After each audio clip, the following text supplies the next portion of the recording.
Hey writer friends, welcome back to my channel. If you're new here, my name is Holly. I'm a writer aspiring to be a published author.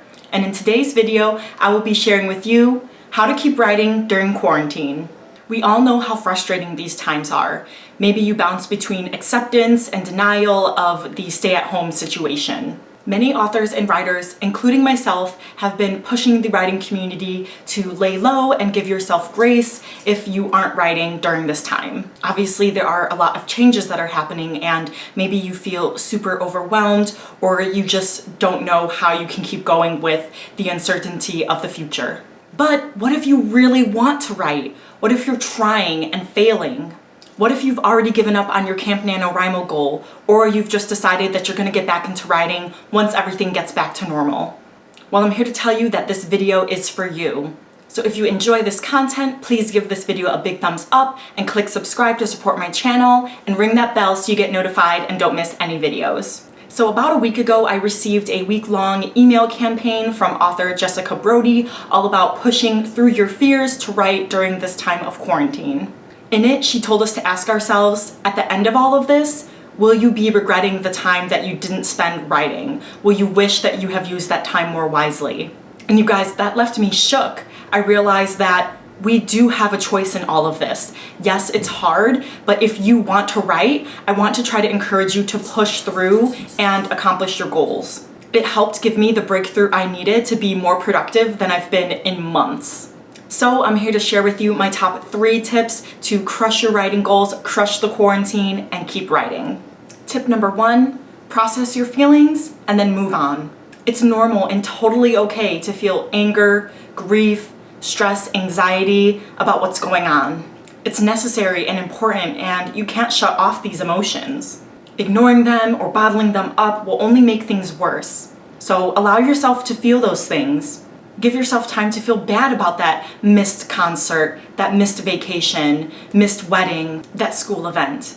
Process those emotions, take that in, and then let it go and move on. Letting your anger or grief fester will only stall you longer. And we don't know when this will all be over. We don't know what the new normal will look like. So let's dig ourselves out of the hole now and start working on our writing goals. It's gonna take that internal motivation and drive, but I know you guys have it in you. Tip number 2, establish a new routine. I can bet something's changed in your daily life, whether it's a new work schedule for you or a family member, whether you're doing school online virtually, no commute, no gym, no club, the list goes on and on. I know, your Google Calendar's going a little cray, trying to figure out what the heck you did to the schedule.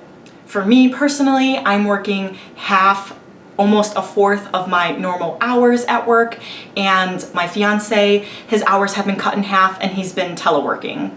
Let me know how your schedule has changed in the comments down below. So obviously, I've got a new schedule, but I had to intentionally carve out a new routine based on my new schedule. So I want you guys to try to create a plan for your day that will set you guys up for success. Whether that's carving out a new workspace for yourself or even switching up a couple different workspaces, because if you're in the same place, it's kind of dull and you may want to stand. So that's what my sister Heather is doing. She sits at a kitchen table, sometimes she'll sit at a desk, and then other times she stands at her kitchen counter so that she can kind of switch up and vary where she is working since she can't go anywhere else. Maybe you need to take more frequent breaks or even kind of give yourself little mini rewards for your productivity, whether that is going out for a walk or playing a game or watching a Netflix show, whatever it is that will help you keep going. One of the biggest things that has helped me set a new routine to be productive and keep writing is to give myself different productivity methods. In my last video, my Camp NaNoWriMo vlog, I actually talk about a couple new productivity methods that I've been trying out that I have never done before that has been really helping me to stay on track. I will link that video down below in hopes that it will help you guys to just find what works for you.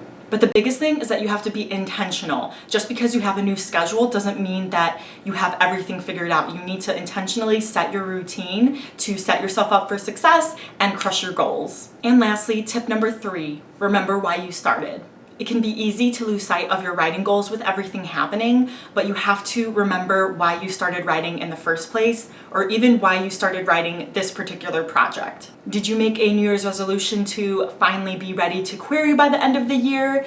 Did you make a quarterly goal to finally finish that first draft? How about long term? Do you want to be a successful author, either full or part-time? Well, then what are you waiting for? Take advantage of this extra time and work on your passion and make this dream your reality.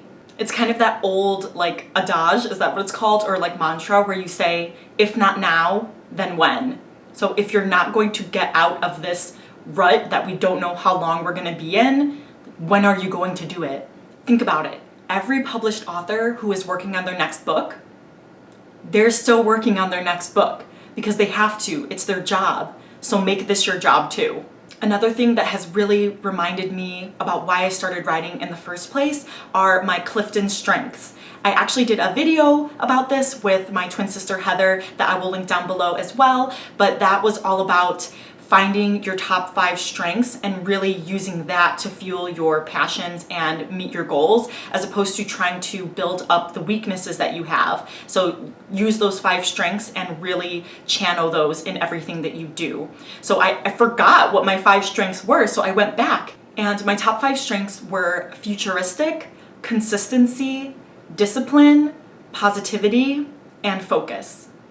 And guys, I was mind blown, because I realized that ever since October, this kind of rut that I've been in, I have not been channeling any of my strengths. I have not been focused, I have not been disciplined, I have not been consistent, I haven't been positive, and I've been stuck on the past instead of looking at my future. So oh my goodness, it was a game changer for me. It was mind blowing. So I want you guys to try to channel your strengths. Even if you don't do this Clifton Strengths test, try to channel these because they will help you to keep going. And that is consistency, focus, and discipline. And you have to stay positive through all of that. And if you keep looking at your goals, what you made for yourself for your future, it's gonna fuel you and you're gonna be able to keep writing.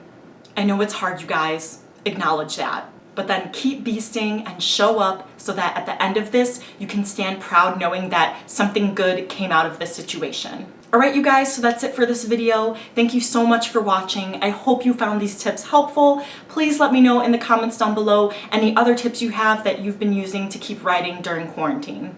Thanks so much for watching, and I'll see you guys next time. Bye.